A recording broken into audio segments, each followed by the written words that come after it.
ফোনটা কই রাখলাম?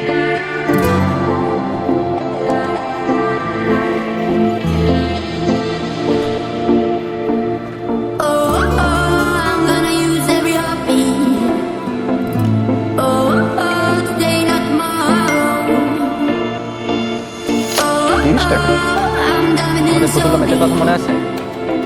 যে খেলায় আমি 6 মাসে 3 টাকা ধরেছিলাম, সময় একটা সময়টা তুই